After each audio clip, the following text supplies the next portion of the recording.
Welcome to the Card Central postgame show, which is brought to you by Hot Shots, St. Louis's home for all the games, all the time since 1990. Find yours at hotshotsnet.com. Here we are on STL Sports Central. All content is provided by DraftKings. The crown is yours. Chris Pelikan, Stefan Caray here with you. What a win for the Cardinals. Quite a different conversation we're about to have is the one that it looked like we were going to have.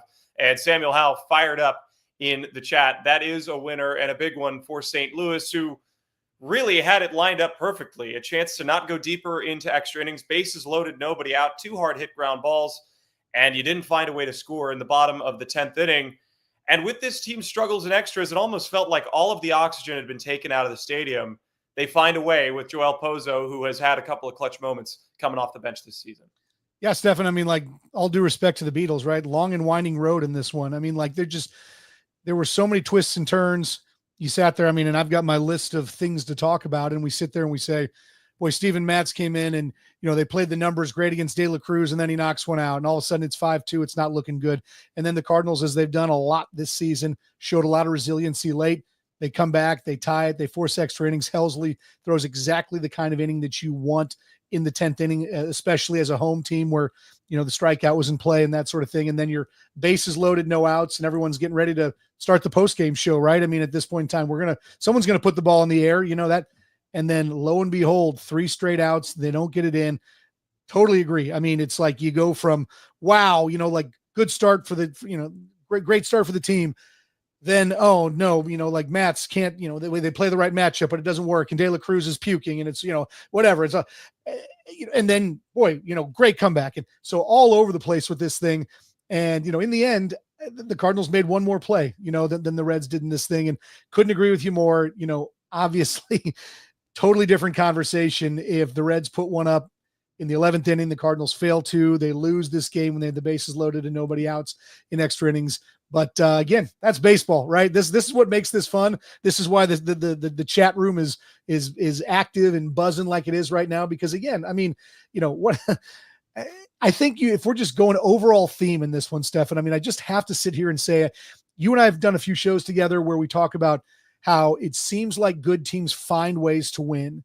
And I don't know that I'm going to anoint the Cardinals a great team at this point in time, but boy, this has happened a lot to them this year, where they have had, they've been down. I think we, John Denton from MLB.com said this was the 19th game that they came back and won, but only a couple of those had happened in real late innings. But point being, I mean, they're one of the top 10 teams in baseball in coming back from adversity. And I think that's one of the things that you have to love about this group. And the fact that they did it the way they did it today and really took a couple of pretty big body blows in this thing and still came back to get the win. I mean, again, this is the Tony La Russa hard 9. This is a good team win.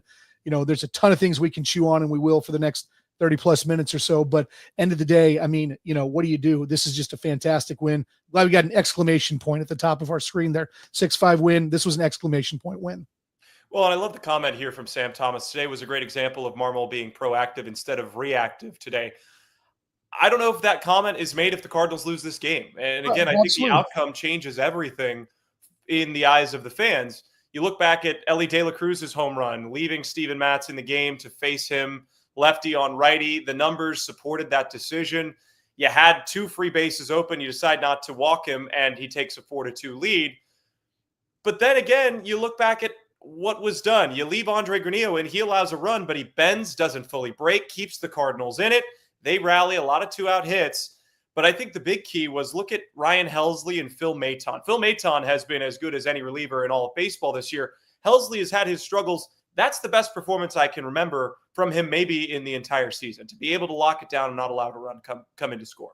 Absolutely. I mean, he was clutch, and you're right. I mean, I think that we've talked a lot about what is Ryan Helsley's future with this team. I think most people still think he is the most prevalent trade chip this team has with an expiring contract. And people have been disappointed that he has as many blown saves now as he did the entire last year, actually one more. But he pitched like an all-star closer today. And Phil Maton, couldn't agree more. You think about what you need in the extra innings and the way that Major League Baseball structures extra innings at this point in time. And, I was actually watching the game with my son, and him and I have had this kind of ongoing discussion about how, Helsley, for whatever reason, seems to struggle more in the extra innings portions or tie games. He needs to come in with a lead, right? Like, it's just sort of, I think, a mental thing with him. And, you need guys to go and get soft contact and strikeouts. And Helsley did a fantastic job of that. And Maton did a fantastic job of that. And again, this game should have been over in the 10th, but the fact that your back end of the bullpen is doing what it did today, that's the reason you win this game. So again, hopefully Helsley's kind of turning the corner a little bit, right? Like that we're going to get back to the clean innings. That whip he's got right now still about 1.5. And it's like, if you're going to be an end of the game guy, we gotta be sniffing 1 on that whip. And so, hopefully Helsley's due for a nice little run here.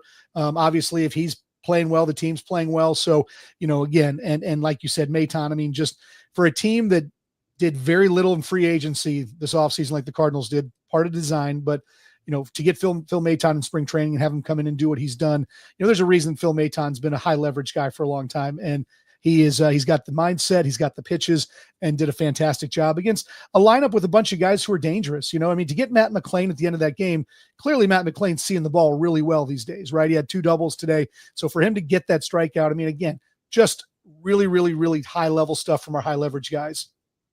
And a lot of conversations involving the guys that were at the center of the Cardinals offseason plans or getting them out of the Cardinals clubhouse during the offseason, not for any reason to their fault, but because they're trying to create a young culture, had big days today. Helsley, we mentioned Arenado, the game-tying home run. He is getting that clutch gene back and is starting to play more like the Nolan Arenado of old. We're seeing his bat start to come back. We're starting to see him hunting his pitch rather than looking a little bit more defeated. Not as many pop-ups to the infield. And that level of discipline in the middle of your order, it gives you so many more opportunities to score than they've had, at least in the beginning stages of this month. Absolutely. And it's funny when we were 7.5 minutes into the show and it took us this long to mention the guy who hits the tying home run in the 9th inning, just a great indicator of how crazy this game was. But Nolan, I think you and I have talked about this. I've talked about this with some of the other hosts. I think that I feel comfortable saying that Nolan Arenado 3-hole hitter is a thing of the past, and that's okay. Right. The guy is, 35 plus years old. It's we're at the 34. Sorry. We're at the point where, obviously his value is coming in different things. And if he's a 6-hole hitter for you, but he is coming up with clutch hits, he's, obviously, doing what he did today. And then he's doing the leadership thing, right? Like, him and Contreras had a very rough day today, but Contreras is having a fantastic first half of the season. And it's like, again, these guys who people, the team kind of sort of did not want to retain are the ones who seem to be setting a tone for this group, right? From an emotional standpoint. Obviously, Brendan Donovan's your best hitter at this point in time.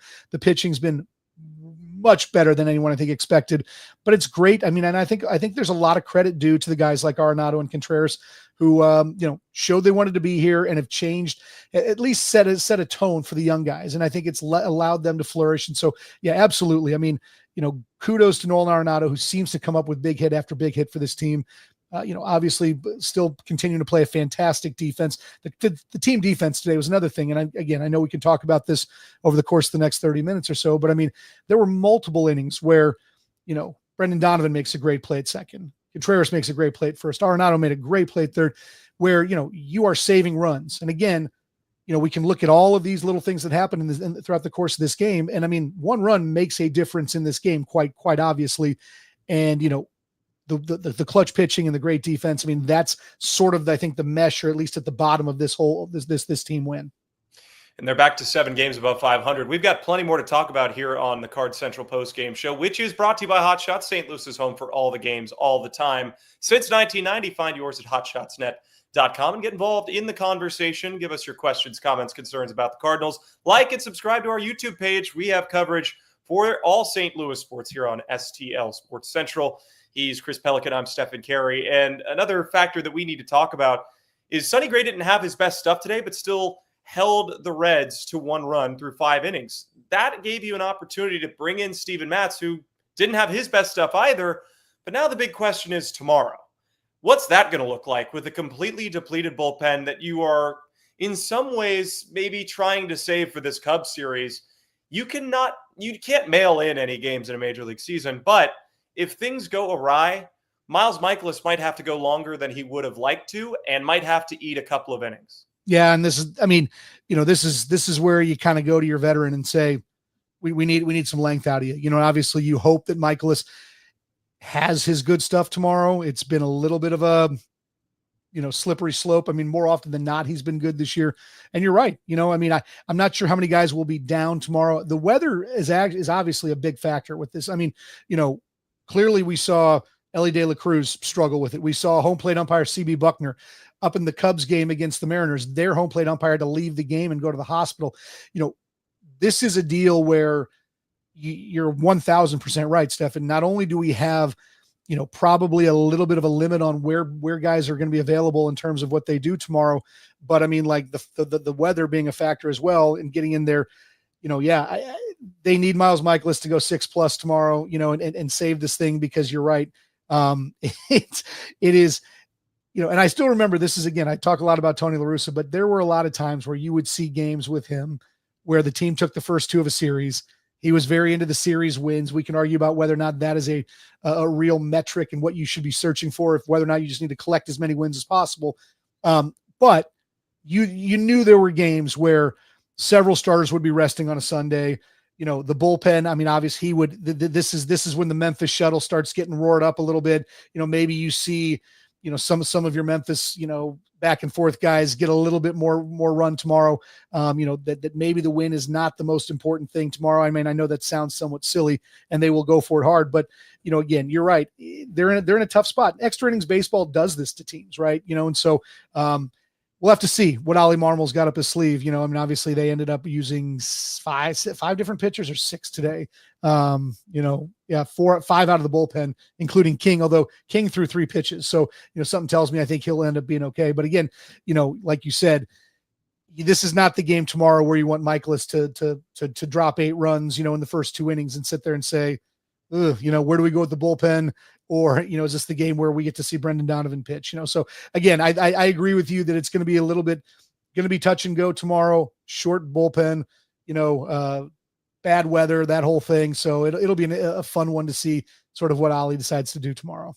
Well, and the Cardinals kept the streak alive. The Reds have not won a series at Busch Stadium, I believe, since 2006. So the Cardinals continue to defend their home territory. That's crazy to think about, considering all the road trips the Reds have had to make in the last 19 years, 20 years, really, if you look at it, against St. Louis. But another thing that we need to talk about is not only that the Cardinals are going to be shorthanded pitching-wise, but the Reds will be too. They do turn to their best starter in Andrew Abbott, who has been phenomenal this year. But this is a Reds team that I'm sure is a little bit depleted. They have been abysmal with runners in scoring position in this series. 1 for 15 with runners in scoring position today. And in a one-run game, that just can't happen. So credit to the Cardinals pitching, but in a lot of ways, they were bailed out by the Reds just not being able to deliver in big moments.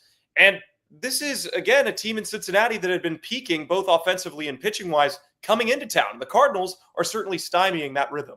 Yeah, and I've liked what the Reds have been doing from a front office standpoint for a while. I mean, there's a lot of guys out there who are in that lineup who are quality bats, who go out there and put together a nice bat. A lot of talent, you know, just a lot of physical ability. And then you get guys on the fringe like Will Benson who are hitting as well as he's hitting at this point in time. And so, yeah, I mean, you're right. It is you know, where is the balance, right? Is this because the Cardinals pitched really well today and defended very well? I mean, again, I think we had multiple innings end on fantastic defensive plays.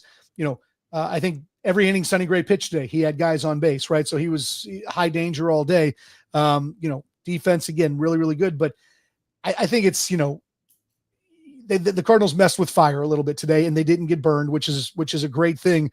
You know, and so again, I think that this is the ebb and flow, right, of baseball. And right now the Reds are in, you know, they're in the bad luck lull, because again, statistics would tell you if you hit the ball there the way they've been hitting the ball lately, that the runs are going to come in bunches. And today they, you know, again, you put up 5 runs and you got to think you've got a good chance to win. But you know, again, I mean, this is back to our discussion about good teams finding ways to win, not so good teams finding ways to lose.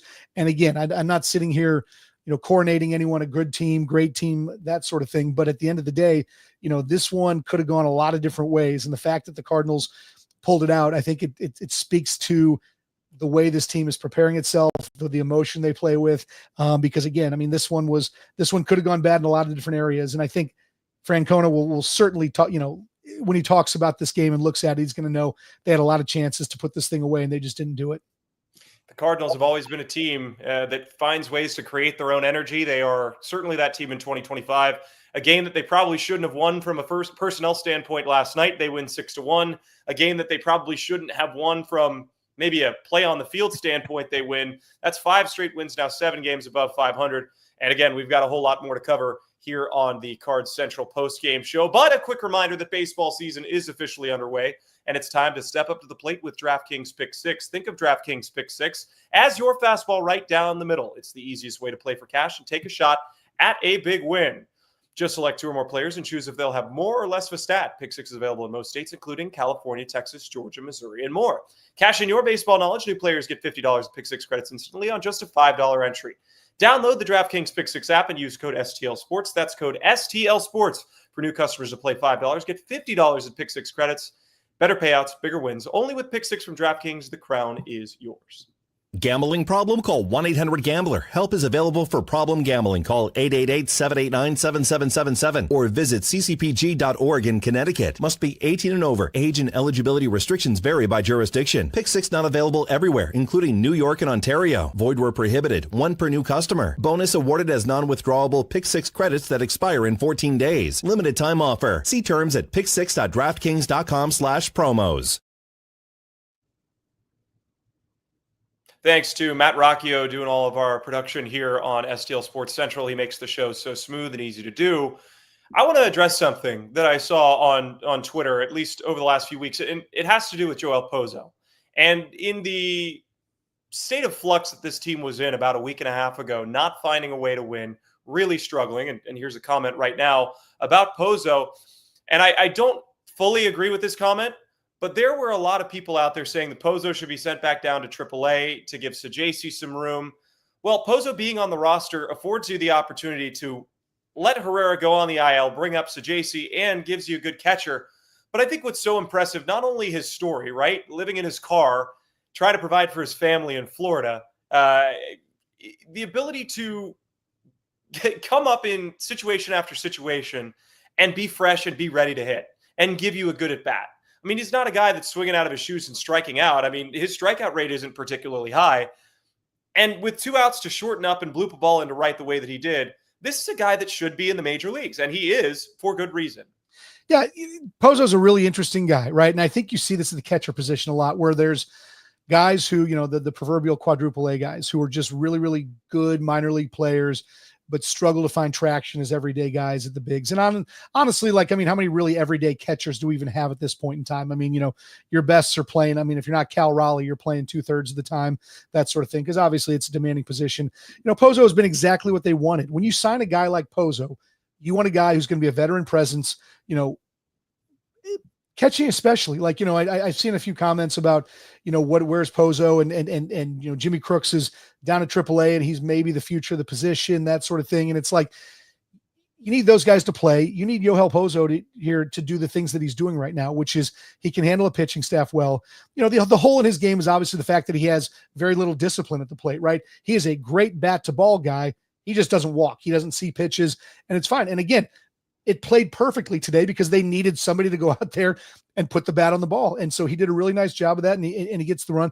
It's funny, last week when the Cardinals were mired in a lot of their issues, Ethan and I did a couple of shows together and we started talking a lot about, Pedro Pages and whether or not he's a guy who deserves to be a primary catcher in a split, the 2/3 guy.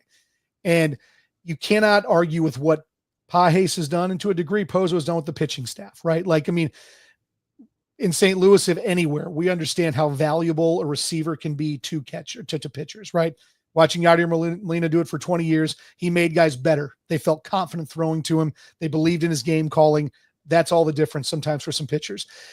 And, so now we're at this point where, and I know they're running Herrera back out there, and obviously he'll be out for a little while with the hamstring that he goes on the IL today with, but it seems to me that the die has been cast on Ivan Herrera as a catcher. And I think you've got a guy who's a potential great bat. You focus on that. You don't keep pushing this square peg through the round hole. So then it leads to, where are we at catching wise? I'm sorry, Stefan. And I still think this is an area where this team can improve. This is an area, if you're looking to make a trade, not for a rental, but a guy you can have under contract for a handful of years, who's going to provide maybe a little bit more offense, still do the right things. Somebody who maybe you might know a thing or two about in your backyard, but I'm like, are the Braves looking to move Sean Murphy at this point in time because of how good Drake Baldwin's been? He's got 3 years left on his contract at 15 per. And I'm like, this is a guy the team was interested in when they signed Contreras. So again, we can talk about Pozo. Great day today. And I think Pozo is what Pozo is. He's a veteran minor league free agent who comes up. And again, there's not a huge drop off when he's in there, but I think if you play Joel Pozo 110 starts a year, I think you'll see the exposure, right? Like Pies is a guy who last year, was a guy who came in and was really good in his spot duty. There's a lot of these guys who are good in a 60 game starting role with a little bit of defensive backup stuff. I don't know that Joel Pozo is a guy that we can give everyday at bats to. And the truth is, at this point in time, I'm still not sure Pedro Pies is the guy that you can do that with. And so again, every other position seems to have some element of a pecking order on this team. There's some guys we can move here and there and that sort of thing. But catcher is the one, aside from what's happening in Memphis with Crooks and Bernal and the guys who are a little bit farther down, the pecking order, it seems like that's an area where you could probably make a deal, not sort of upset the apple cart at other positions and block people, end the runway and still make this team a lot better. So again, it's just an interesting thing. And again, I'm very happy for Pozo. He, and I love that he was up at that point in time, because again, if you look at what Pozo's stats are, he doesn't strike out a ton, certainly never walks. The guy puts the bat on the ball, and they needed somebody to put the bat on the ball at that point in time, and it's exactly what he did. And I think you'd agree this is a far cry from where the Cardinals were 2 seasons ago with Andrew Kisner being the backup. And not that Kisner didn't have some big moments at the plate, but he was typically a guy that was going to get out. And there is inherent value in having a player like Pozo that can catch, once a week and give you a hit 100% a week, right? That is certainly the level of play that he has shown us that we've been accustomed to when he's been in the game. So maybe there's value for other teams that need a backup catcher or need more catching depth, because the Cardinals, you look at their minor league system, they have it in spades. But I think we've talked enough about the catching. Just a quick highlight for tomorrow: Miles Mikolas versus Andrew Abbott. Mikolas did pitch against the Reds earlier this year. He got the win in 5 1/3. He gave up 3 hits, had 4 strikeouts, no runs, and that was back on April the 30th. So maybe he can replicate that performance against the Reds in an opportunity to sweep Cincinnati and really start off this homestand well. I think you put it well that, it's going to have to be him tomorrow, right? I've been looking at some of the comments, and obviously I think Romero's probably available tomorrow. Leahy's probably available tomorrow. Again, and again, John King's threw 3 pitches today. I think you probably stay away from Matz. Helsley's another one who's worked, maybe give or take, you got to think about the situation you're in. I think it's a deal where you kind of set Miles Mikolas out to port, tomorrow, let him sail and see how far he can give you, and then you manage the rest of the game based on what Miles Mikolas gives you tomorrow. And so, more often than not, he's been good this year. Some of his bad games have been really, really bad, and that's okay. But I'll tend to believe that I think that Mikolas is going to give them a decent start tomorrow. You just wonder how a team like the Reds bounces back, a team that's primarily younger guys. They lose a tough game on Friday night, and then this is a heartbreaker that took a toll on them physically and probably emotionally. Do they come ready to play tomorrow? Do they come maybe a little defeated and just looking to get out of the crock pot that is St. Louis right now? So again, it's a big opportunity for Mikolas. And, like I said, I do believe in the La Russa theory of let's just take series, let's win series. But again, when you see the Cubs not losing very often, when you see the Brewers on the run they're on right now, I know there's a little bit more leeway with the wild card, the way it's built, but you got to stack wins. You've got to stack wins. And, if it's so again, I do shudder to say kind of what we talked about earlier. Like, do you give tomorrow away just to make sure that your bullpen's lined up properly for the Cubs series and that sort of thing? But, it's there. And if Mikolas can do what he does, because let's be real, Stefan, on this one, Miles Mikolas can be the most efficient pitcher this team's got, right? Like, he is a guy who pitches to contact. He's efficient. So, if you can somehow get 6+ out of him tomorrow, boy, oh boy, that's going to be a win regardless if they end up winning the game itself. So, it's a big day for him. I'd love for the Cardinals to go ahead and this is my favorite. You mentioned how bad the Reds have been at Busch Stadium. I found this. So with today's win, the Reds are now 59-102 at this version of Busch Stadium. It's insane. It's insane. That's one game less than a full season. That's it, with 59 wins. So, that's great. So, again, I think that maybe there's a little of that magic working too. So, again, I think that there's reason to be optimistic about what's going to happen tomorrow. I totally agree, Chris. And again, I wouldn't be shocked if we see a roster move to get a fresh arm up from Memphis. Don't know what the plan is going to be, but I think that we will figure out how the Cardinals will play this pretty early into tomorrow's game. Need Miles Michaelis to go out and have a good performance, but the last thing that you can allow to happen is to allow this bullpen to be exhausted going into the series against the Cubs, which is the biggest series of the year to date. Now, thank you to everybody who joined us. Samuel said, no wild card coming from the Central, I fear. I don't know. I'm pretty optimistic about how things are looking. It is a very competitive division, and the Cardinals look to get back to 8 games above 500, continue to creep in on the Cubs and put pressure on them as they come to town. Come Monday, no Jimmy Buffett on that one, but this is going to be a wonderful show tomorrow. We'll have Cards Up 360 or Cards Central 365, Cards Central post-game show. So for everybody who joined us, thanks so much. And this has been the Cards Central post-game show here on STL Sports Central.